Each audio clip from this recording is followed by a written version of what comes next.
GOP에는 저주가 있다고들 합니다.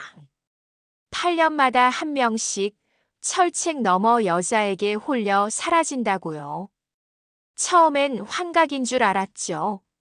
하지만 8년 전 이곳에서 실종된 이동욱 소위도 똑같은 말을 남겼습니다.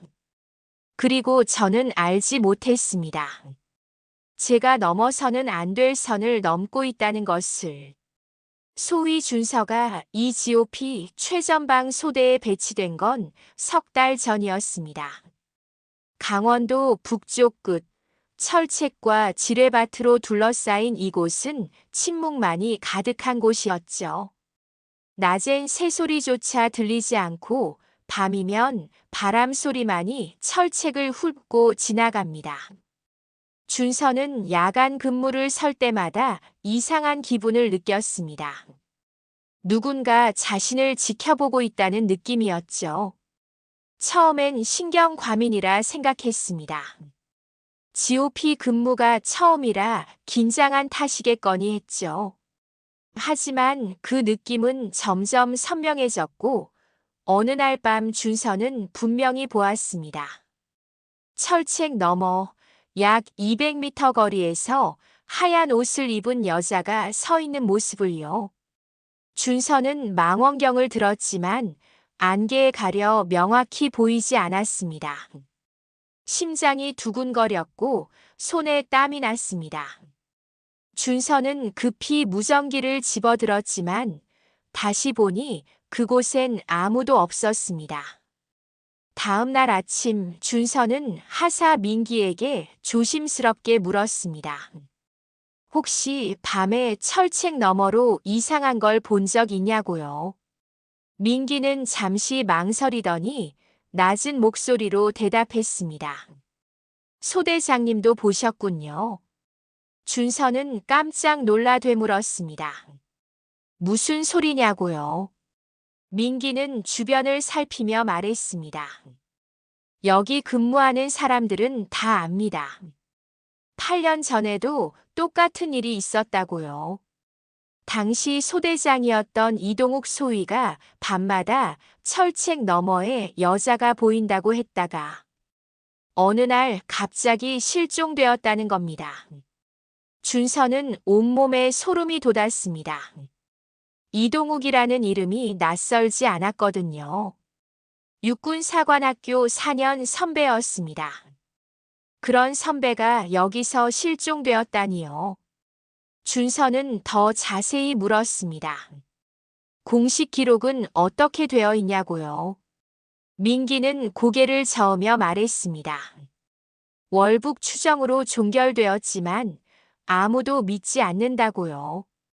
이동욱 소위는 애국심 투철한 모범 장교였으니까요. 그날 밤 준서는 다시 그 여자를 보았습니다. 이번엔 더 가까이 약 150m 거리였습니다. 안개가 거친 달빛 아래 그녀는 분명히 준서를 향해 손을 흔들고 있었습니다. 준서는 숨이 막혔습니다. 총을 들어야 하나, 무전을 쳐야 하나, 아니면 그냥 못 본 척해야 하나. 하지만 그 여자의 모습엔 뭔가 절박함이 묻어났습니다. 위협적이기보단 애원하는 듯한 느낌이었죠. 준서는 결국 아무것도 하지 못했습니다. 그저 서서 그 여자를 바라볼 뿐이었죠. 5분쯤 지났을까요? 여자는 천천히 몸을 돌려 어둠 속으로 사라졌습니다. 준서는 그제야 정신을 차리고 상황일지에 적으려 했지만 손이 떨려 펜을 제대로 잡을 수가 없었습니다. 만약 보고하면 어떻게 될까요? 자신도 이동욱 소위처럼 미쳤다는 소리를 들을까요? 다음 날부터 준서는 8년 전 사건에 대해 은밀히 조사하기 시작했습니다. 준서는 행정실 창고에서 이동욱 소위의 유품 상자를 찾아냈습니다. 먼지가 수북이 쌓인 낡은 박스였죠. 공식적으론 월북 추정이지만 유품은 여전히 부대에 보관되어 있었습니다. 준서는 조심스럽게 뚜껑을 열었습니다. 낡은 군복 훈장 몇 개, 그리고 검은색 가죽 표지의 일기장이 들어 있었습니다. 일기장은 생각보다 두꺼웠습니다. 이동욱 선배는 매일 꼼꼼히 기록하는 스타일이었던 모양이었죠. 준서는 마지막 페이지부터 거꾸로 넘겨보았습니다. 그런데 이상했습니다. 마지막 장이 찢어져 나가 있었거든요. 깔끔하게 잘린 게 아니라 급하게 뜯어낸 듯한 흔적이었습니다. 준서는 그 전 페이지를 읽기 시작했습니다. 일기의 마지막 기록은 8년 전 10월 11일이었습니다. 이동욱이 실종되기 바로 이틀 전이었죠. 내용은 짧았지만 충격적이었습니다. GOP의 여우 작전. 그녀의 목소리가 이상했다. 북한 사투리가 아니었다. 마치 훈련받은 것처럼. 나는 실수한 것 같다. 그 아래론 더 이상 글이 없었습니다. 준서는 손이 떨렸습니다. GOP의 여우 작전이라니 대체 무슨 의미일까요? 준서는 일기장을 처음부터 다시 읽어보기로 했습니다. 처음 몇 장은 평범한 일상 기록이었습니다. 부대 생활, 훈련 일정, 날씨 같은 것들이었죠. 하지만 석 달 전부터 분위기가 달라졌습니다. 철책 너머에서 여자를 봤다는 기록이 나타나기 시작한 겁니다. 처음엔 환각이라 생각했다가 점점 확신으로 바뀌어 갔습니다. 그녀가 도움을 요청한다는 내용도 있었습니다. 준서는 소름이 돋았습니다. 자신이 겪고 있는 일과 너무나 똑같았거든요. 심지어 그 여자가 나타나는 요일까지 같았습니다. 목요일 밤이었죠. 준서는 책을 덮으려다가 한 문장을 더 발견했습니다. 오늘 밤 그녀를 돕기로 했다.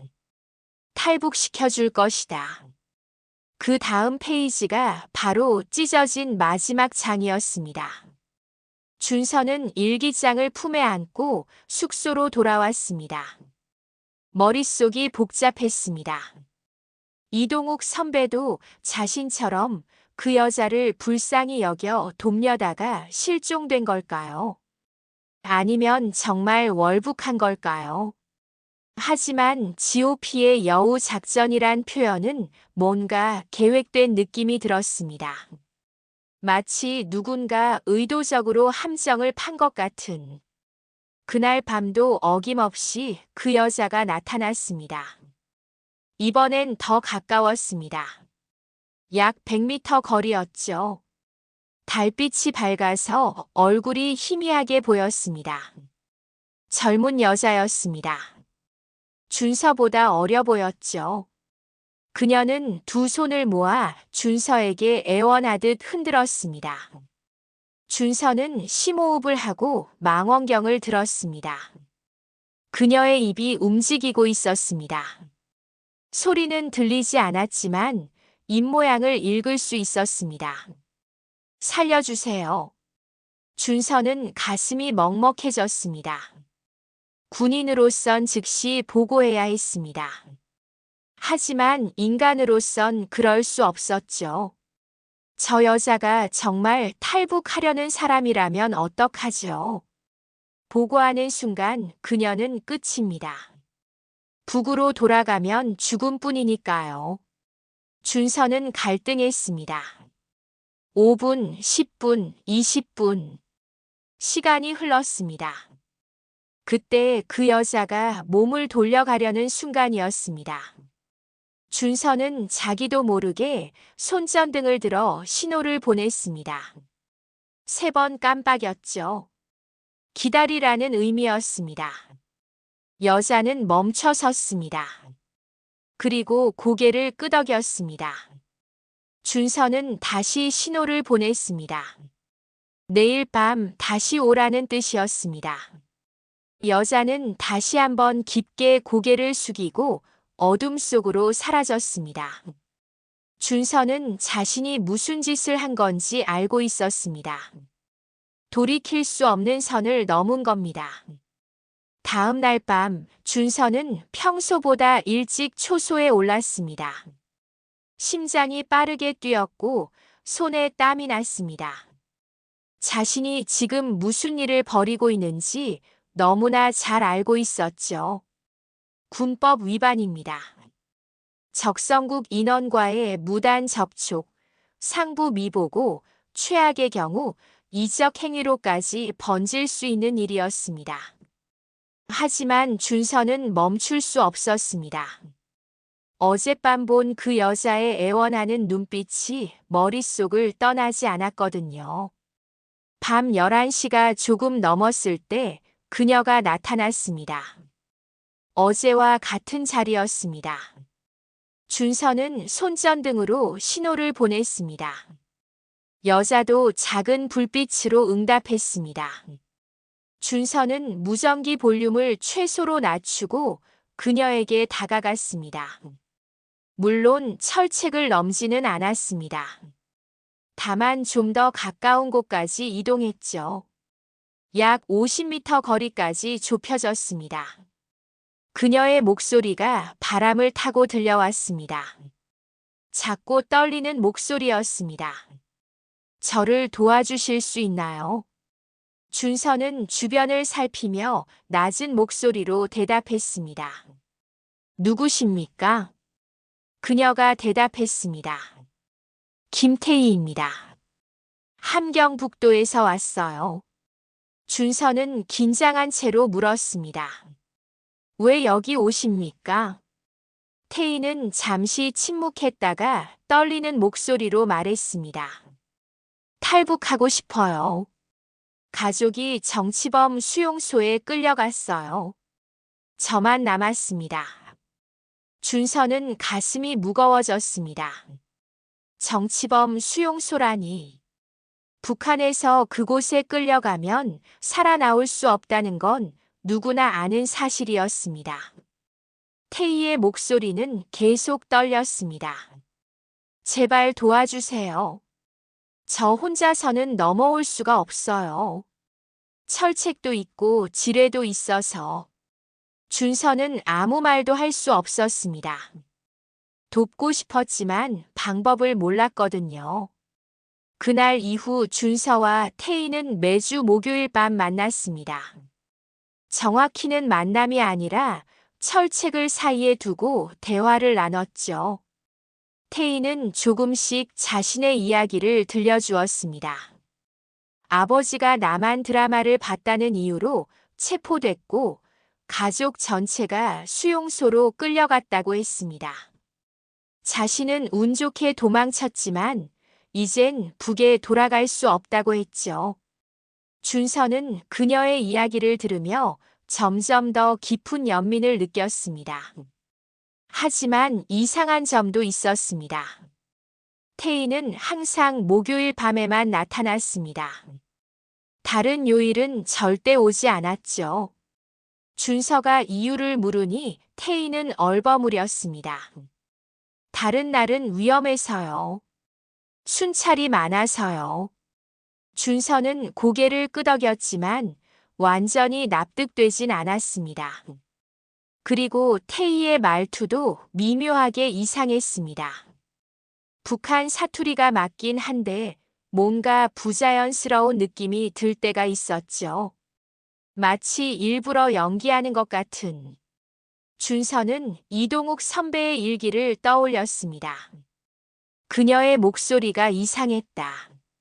마치 훈련받은 것처럼. 준서는 고개를 저었습니다. 설마 태희가 그럴 리 없다고, 자신을 속일 리 없다고 생각했습니다. 그녀의 눈물은 진짜였고 떨리는 손도 진짜였으니까요. 3주가 지났습니다. 준서는 점점 더 태희에게 마음이 기울었습니다. 사랑은 아니었습니다. 그보다는 불쌍한 사람을 구해야 한다는 책임감 같은 것이었죠. 하사 민기가 눈치를 챘습니다. 소대장님, 요즘 목요일마다 이상하십니다. 준서는 아무렇지 않은 척했지만 민기의 눈빛은 의심으로 가득했습니다. 그리고 넷째 주 목요일 밤이었습니다. 태희가 말했습니다. 이번 주가 마지막 기회예요. 다음 주부터 경비가 강화된대요. 제발 도와주세요. 준서는 결심의 순간이 왔음을 알았습니다. 준서는 그날 밤 잠을 이룰 수 없었습니다. 태희를 돕기로 결심하는 순간 자신의 인생이 완전히 바뀔 거라는 걸 알고 있었습니다. 군법 위반, 최악의 경우 이적 행위로 몰릴 수도 있었죠. 하지만 준서는 태희의 떨리는 목소리를 잊을 수가 없었습니다. 그녀는 살기 위해 필사적이었고 준서는 그걸 외면할 수 없었습니다. 다음 날 아침 준서는 야간 순찰 루트를 면밀히 검토했습니다. GOP 철책 중에서 감시 카메라 사각지대가 있는 구역이 한 곳 있었습니다. 정확히는 고장난 카메라를 아직 수리하지 않은 곳이었죠. 그곳이라면 가능할지도 몰랐습니다. 준서는 지도를 펼쳐놓고 경로를 계산했습니다. 철책 개방 시간은 최대 2분, 태희가 넘어오는 시간까지 합치면 5분이면 충분했습니다. 하지만 문제는 철책을 여는 방법이었습니다.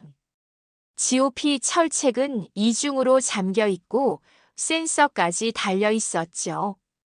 함부로 열면 즉시 통제실에 경보가 울립니다. 준서는 며칠을 고민했습니다. 그러다 한 가지 방법을 떠올렸습니다. 야간 훈련 명목으로 철책 점검을 실시하는 겁니다. 정기 점검은 소대장 권한으로 가능했고 그 시간 동안은 센서를 일시적으로 해제할 수 있었습니다. 준서는 계획을 세웠습니다. 다음 주 목요일 밤 정기 철책 점검을 실시하겠다고 상부에 보고했습니다. 특별한 일은 아니었기에 승인은 쉽게 떨어졌죠. 준서는 태희에게 신호를 보냈습니다. 다음 주 목요일 밤 자정 정각에 오라고요. 태희는 고개를 끄덕이며 감사의 표시로 절을 했습니다. 일주일이 흘렀습니다. 준서는 그 기간 동안 한 번도 제대로 잠을 자지 못했습니다. 꿈속에서도 철책이 보였고 보안부대가 자신을 체포하러 오는 악몽을 꾸었죠. 하사 민기는 계속 의심스러운 눈초리로 준서를 바라봤지만 직접 묻지는 않았습니다. 아마 알고 싶지 않았던 거겠죠. 목요일이 왔습니다. 준서는 평소처럼 근무를 섰습니다. 저녁 11시 준서는 민기에게 말했습니다. 오늘 자정에 철책 정기 점검 실시한다. 나 혼자 할 테니까 너는 초소 지키고 있어. 민기는 이상한 표정을 지었지만 고개를 끄덕였습니다. 자정이 되었습니다. 준서는 장비를 챙겨 철책으로 향했습니다. 심장이 터질 듯 뛰었고 다리가 후들거렸습니다. 하지만 멈출 수 없었습니다. 준서는 통제실에 무전을 쳤습니다. 3번 구역 철책 점검 시작합니다. 센서 일시 해제 요청합니다. 통제실에서 승인이 떨어졌습니다. 준서는 철책 앞에 섰습니다. 저 멀리 태희가 보였습니다. 그녀도 준서를 보고 있었죠.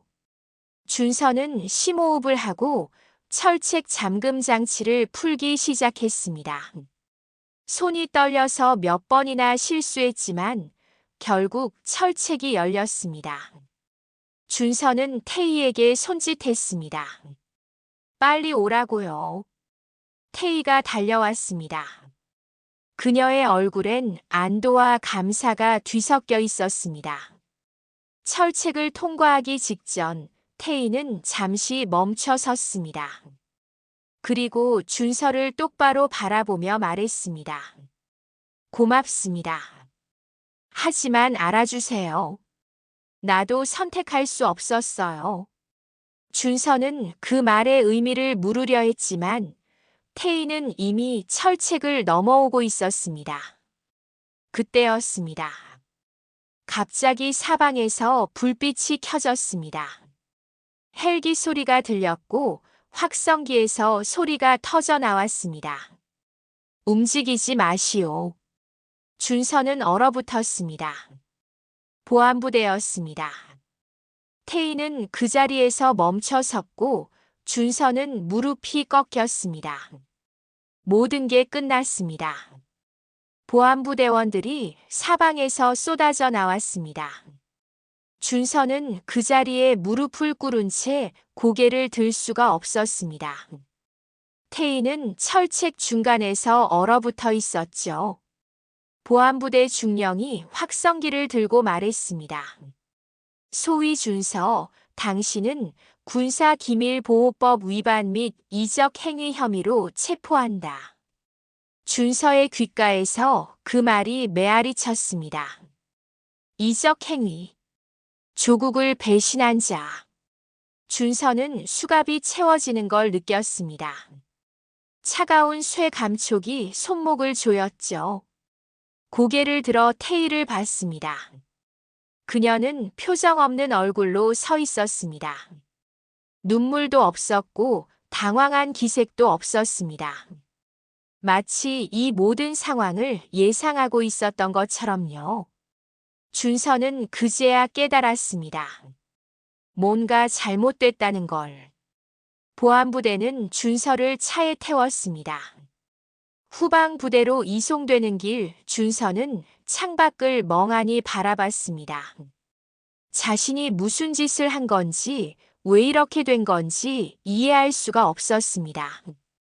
분명 태희는 도움이 필요한 탈북자였습니다. 그런데 왜 보안부대가 미리 대기하고 있었을까요? 누가 밀고 한 걸까요? 아니면 처음부터 모든 게 계획된 일이었을까요? 조사실은 차갑고 어두웠습니다. 형광등 하나만이 준서를 비추고 있었죠. 보안부대 대위가 들어와 책상에 서류를 내려놓았습니다. 그리고 차갑게 말했습니다. 소위 준서, 지난 4주 동안 북한 여성과 12차례 접촉했고 오늘 밤 철책을 개방해 월경을 도왔습니다. 맞습니까? 준서는 고개를 끄덕였습니다. 부인할 수 없었으니까요. 대위가 비웃듯 말했습니다. 8년 전에도 똑같았습니다. 이동욱 소위도 당신처럼 북한 여자를 불쌍히 여겨 도우려다 이 꼴이 됐죠. 준서는 고개를 번쩍 들었습니다. 이동욱 선배 이야기를 꺼낸 순간 모든 게 연결되기 시작했습니다. 그러니까 이건 반복된 일이라는 겁니까? 대위가 냉소적으로 웃었습니다. 당신도 속은 겁니다. GOP의 여우 작전. 들어봤을 겁니다. 이동욱의 일기장을 봤다면서요. 준서는 입이 바짝 말랐습니다. GOP의 여우 작전. 북한이 남한 군인을 유혹해 정보를 빼내거나 납치하는 공작이었던 겁니다. 태희는 탈북자가 아니라 북한이 보낸 공작원이었던 거죠. 준서는 머리를 감싸 쥐었습니다. 그럴 리 없다고, 태희의 눈물은 진짜였다고 생각하고 싶었습니다. 하지만 모든 증거가 반대를 가리키고 있었습니다. 대위가 서류를 넘기며 말했습니다. 김태희라는 여자 알고 보니 북한 정찰국 소속 하사입니다. 남한군 동선 파악이 주 임무였고 당신은 그녀의 정보원이 될 뻔했죠. 목요일마다 나타난 이유가 뭔지 아십니까? 정기 정찰 스케줄이었습니다. 일주일에 한 번씩 이 구역을 정찰하면서 당신을 관찰한 겁니다. 준서는 모든 게 무너지는 걸 느꼈습니다. 태희의 떨리는 목소리, 눈물, 애원하는 표정. 모두 연기였던 겁니다. 훈련받은 공작원의 완벽한 연기였죠. 이동욱 선배의 일기가 떠올랐습니다. 그녀의 목소리가 이상했다. 마치 훈련받은 것처럼. 선배도 알았던 겁니다. 너무 늦게 하지만 분명히. 대위가 말했습니다. 당신은 군사재판에 회부될 겁니다. 이적 행위 혐의로요. 변명의 여지는 없습니다. 모든 게 녹화되어 있으니까요. 준서는 아무 말도 할 수 없었습니다. 자신이 얼마나 어리석었는지 깨달았으니까요. 불쌍한 사람을 돕겠다는 순수한 마음이 이렇게 무너질 줄은 몰랐습니다. 독방에 갇힌 준서는 벽에 기대 앉았습니다. 태희의 마지막 말이 계속 맴돌았습니다. 나도 선택할 수 없었어요. 그게 무슨 뜻이었을까요? 그저 공작원으로서 거짓말을 한 것뿐일까요? 아니면 뭔가 다른 의미가 있었을까요? 하지만 이젠 중요하지 않았습니다. 준서의 인생은 끝났으니까요. 일주일이 지났습니다. 준서는 독방에서 군사재판을 기다리고 있었습니다. 그 사이 보안부대의 조사 결과가 나왔습니다. 김태희는 북한 정찰총국 소속 하사 계급의 공작원이었습니다. 나이는 24세, 17세부터 공작원 훈련을 받았다고 했습니다. 주 임무는 남한군 동선 파악과 GOP 경비 취약점 조사였죠. 그리고 필요하다면 남한 군인을 포섭하는 것까지 포함되어 있었습니다. 보안부대 대위가 조사 보고서를 보여주었습니다. 태희는 매주 목요일마다 이 구역을 정찰했습니다. 정확히는 북한군의 정기 정찰 스케줄이었던 겁니다.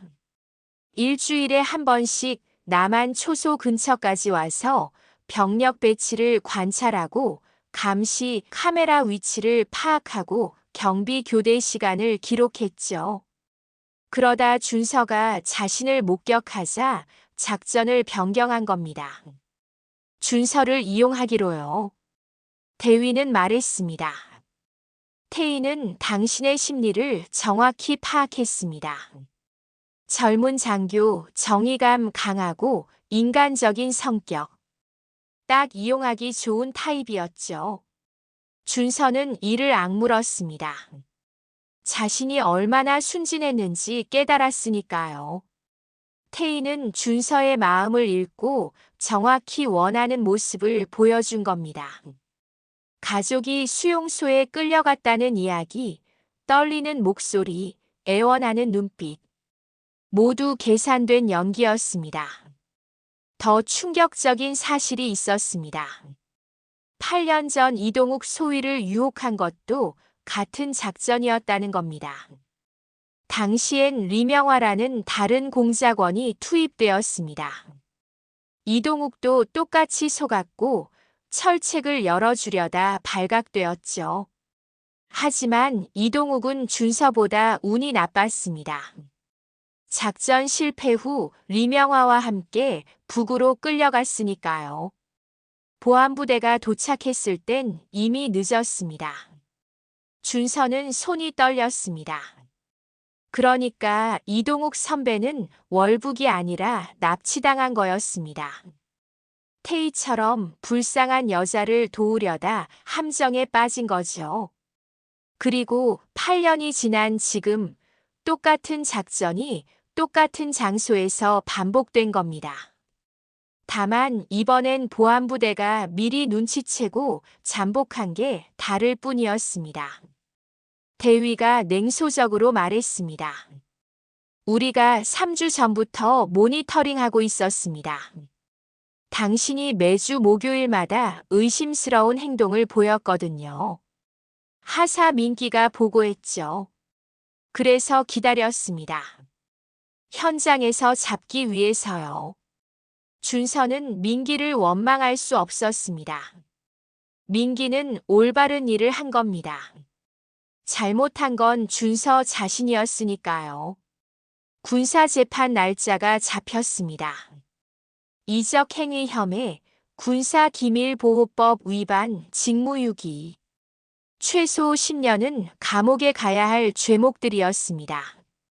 준서의 가족들이 면회를 왔지만 준서는 차마 얼굴을 들 수가 없었습니다. 아버지는 아무 말 없이 돌아갔고 어머니는 울면서 물었습니다. 왜 그랬냐고요? 준서는 대답할 수 없었습니다. 언론에서도 난리였습니다. GOP 소위 북한 공작원의 소가 철책 개방. 8년 전 이동욱 사건 재현. 또다시 반복된 비극. 기사 제목들은 준서를 조롱했습니다. 댓글들은 더 잔인했죠. 어떻게 이렇게 바보 같을 수 있냐고, 나라를 배신한 놈이라고, 엄벌해야 한다고. 준서는 모든 걸 받아들였습니다. 자신이 한 일의 대가니까요. 하지만 밤마다 준서는 잠을 이룰 수 없었습니다. 태희의 마지막 말이 계속 귓가에 맴돌았거든요. 나도 선택할 수 없었어요. 그 말의 어조가 이상했습니다. 마치 정말로 선택권이 없었다는 듯한 절박함이 담겨 있었죠. 공작원의 변명일까요? 아니면 진짜로 뭔가 다른 의미가 있었을까요? 준서는 고개를 저었습니다. 이제 와서 태희를 변호할 이유가 뭐가 있을까요? 그녀는 자신을 철저히 이용했고 자신의 인생을 망쳤습니다. 그걸로 끝입니다. 더 이상 생각하고 싶지 않았습니다. 하지만 마음 한구석에서 작은 의문이 지워지지 않았습니다. 정말 모든 게 거짓이었을까요? 군사재판을 이틀 앞둔 날이었습니다. 준서는 독방에서 재판 서류를 검토하고 있었습니다. 모든 게 명확했습니다. 증거도 충분했고 변명의 여지도 없었죠. 준서는 체념한 채로 형을 받아들일 준비를 하고 있었습니다. 그때 독방 문이 열렸습니다. 보안부대 대위가 아니라 낯선 남자 둘이 들어왔습니다. 검은 양복을 입은 중년 남자와 30대 초반으로 보이는 여자였죠. 남자가 신분증을 보여주었습니다. 국정원이었습니다. 준서는 긴장했습니다. 국정원이 왜 자신을 찾아온 걸까요? 남자가 차분한 목소리로 말했습니다. 소위 준서, 당신이 알아야 할 사실이 있습니다. 준서는 고개를 들었습니다. 남자가 서류 봉투를 테이블에 내려놓으며 말을 이었습니다. 김태희에 대한 추가 조사 결과입니다. 당신이 알고 있는 것과는 좀 다릅니다. 국정원 요원은 첫 번째 서류를 펼쳤습니다. 8년 전 이동욱 소위를 유혹한 공작원은 리명화라는 여자였습니다. 당시 28세 베테랑 공작원이었죠.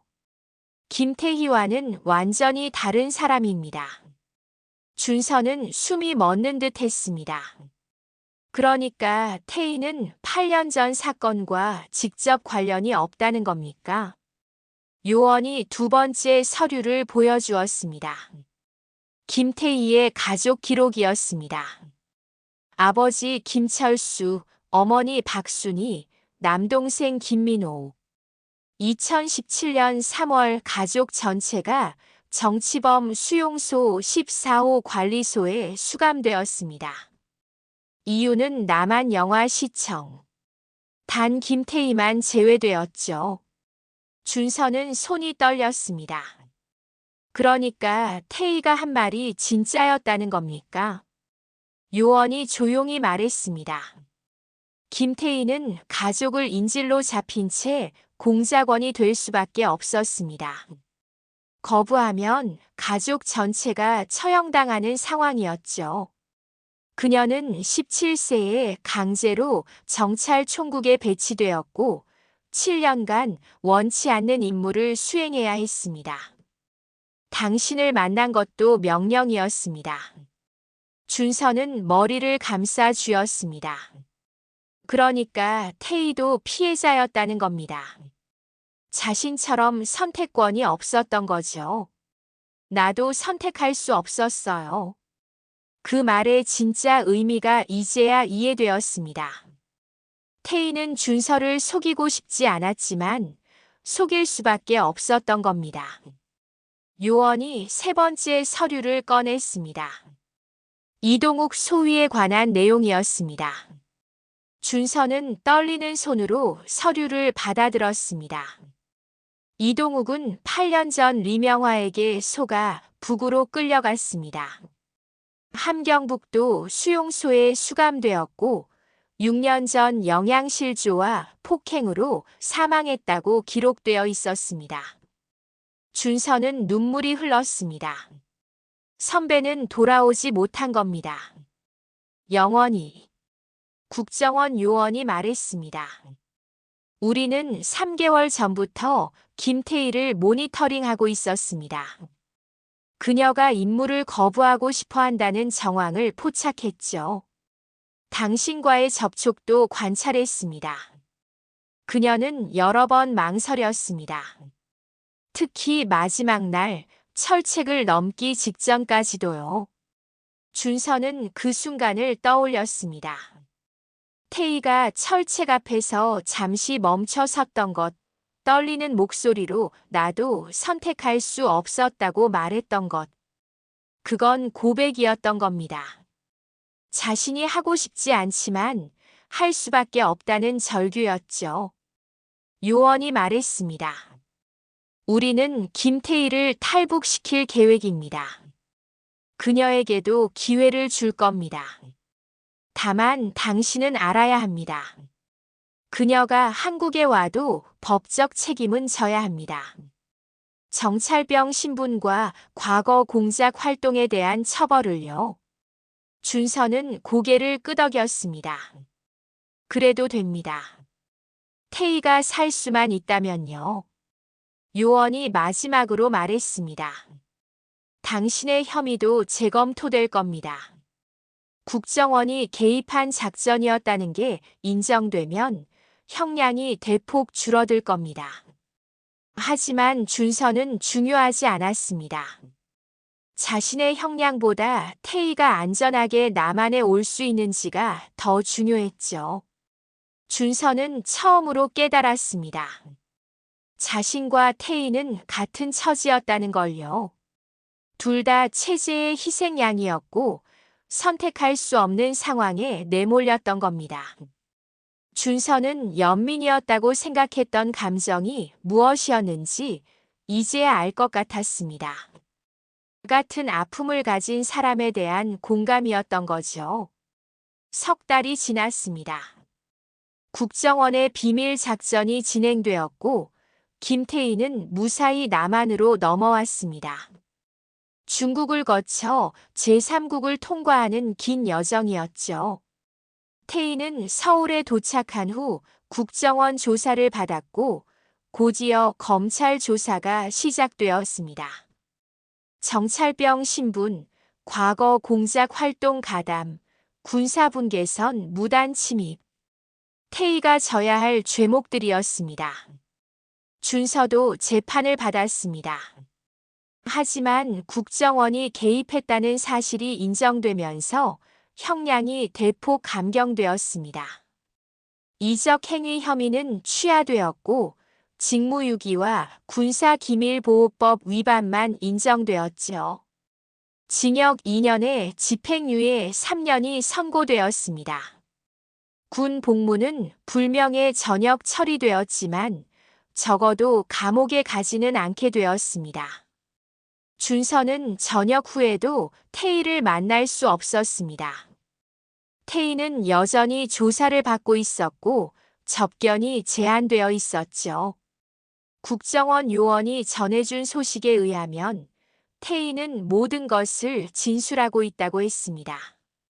8년 전 리명화의 작전, 자신이 강제로 공작원이 된 과정, 가족이 수용소에 있다는 사실. 모두 사실로 확인되었습니다. 넉 달째 되던 날 준서에게 연락이 왔습니다. 태희를 만날 수 있다는 통보였습니다. 단 10분 조사실에서 유리벽을 사이에 두고요. 준서는 떨리는 마음으로 서울 서초동 청사로 향했습니다. 태희를 마지막으로 본 게 그날 밤 철책 앞에서였으니 거의 반년 만이었습니다. 조사실 복도는 길고 차가웠습니다. 형광등 불빛이 하얗게 바닥을 비추고 있었죠. 준서는 안내받은 방 앞에 섰습니다. 문을 열자 작은 면회실이 나타났습니다. 중앙에 투명한 강화 유리벽이 서 있었고 반대편에 태희가 앉아 있었습니다. 태희는 많이 여위어 있었습니다. 얼굴은 창백했고 눈 밑엔 그늘이 져 있었죠. 하지만 눈빛만큼은 또렷했습니다. 준서를 보자 태희는 천천히 일어났습니다. 준서도 유리벽 앞으로 다가갔습니다. 둘은 유리를 사이에 두고 마주 섰습니다. 한참을 아무 말 없이 서로를 바라봤습니다. 할 말이 너무 많았지만 동시에 아무 말도 할 수 없었습니다. 태희가 먼저 손을 들어 유리에 댔습니다. 준서도 똑같이 손을 들어 태희의 손이 닿은 곳에 댔습니다. 차가운 유리 감촉이 느껴졌습니다. 닿을 듯 닿지 않는 거리였습니다. 태희의 입술이 움직였습니다. 미안해요. 소리는 들리지 않았지만 입모양으로 알 수 있었습니다. 준서는 고개를 저었습니다. 아니라고, 당신 잘못이 아니라고 말하고 싶었지만 목소리가 나오지 않았습니다. 그저 눈물만 흘렀습니다. 태희도 울고 있었습니다. 조용히 소리 없이. 눈물이 볼을 타고 흘러내렸지만 닿지 않았습니다. 손은 여전히 유리벽에 붙어 있었죠. 둘은 그렇게 10분을 보냈습니다. 아무 말도 하지 않았습니다. 할 수 있는 말이 없었으니까요. 시간이 다 되었습니다. 조사관이 문을 두드렸습니다. 태희가 천천히 손을 내렸습니다. 준서도 손을 내렸습니다. 태희가 마지막으로 입모양으로 말했습니다. 살아줘서 고마워요. 준서는 고개를 끄덕였습니다. 당신도요. 태희가 몸을 돌렸습니다. 뒷모습이 점점 멀어졌습니다. 문이 닫혔고 태희는 사라졌습니다. 준서는 유리벽 앞에 한참을 서 있었습니다. 손바닥에 남은 유리의 차가운 감촉이 천천히 식어갔습니다. 복도를 나오며 준서는 생각했습니다. 태희는 앞으로 몇 년을 감옥에서 보내야 할 겁니다. 정찰병으로서의 죄, 공작 활동의 죄. 법은 그녀를 용서하지 않을 겁니다. 준서 자신도 불명예 전역이라는 낙인을 평생 안고 살아가겠죠. 둘 다 각자의 죄를 짊어지고 살아가야 합니다. 하지만 준서는 후회하지 않았습니다. 태희를 도우려 했던 것, 그 선택만큼은요. 비록 방법이 잘못되었고 결과가 비극적이었지만 불쌍한 사람을 외면하지 않았다는 것만큼은 부끄럽지 않았습니다. 그게 준서가 지킬 수 있는 마지막 자존심이었습니다. 준서는 청사를 나와 하늘을 올려다봤습니다. 구름 한 점 없는 맑은 하늘이었습니다. 어디선가 비행기가 지나가는 소리가 들렸습니다. 여기까지가 철책 너머에서 시작된 비극적인 이야기였습니다. 준서와 태희, 두 사람은 각자의 체제 속에서 선택할 수 없었던 사람들이었습니다. 사랑이 아니라 연민으로 시작된 일이 이렇게 큰 파장을 낳았죠. 하지만 그 연민조차 죄가 되는 게 분단의 현실이었습니다. 이 이야기는 실화를 바탕으로 각색한 것입니다. 지금도 어딘가에선 이런 비극이 반복되고 있을지 모릅니다. 우리가 모르는 곳에서 우리가 듣지 못하는 이야기들이요. 긴 이야기 끝까지 들어주셔서 진심으로 감사드립니다. 이 이야기가 여러분께 작은 울림이 되었길 바랍니다. 구독과 좋아요는 더 좋은 이야기를 만드는 큰 힘이 됩니다. 다음에는 더 깊고 울림 있는 이야기로 찾아뵙겠습니다. 오늘도 귀한 시간 내어주셔서 감사합니다.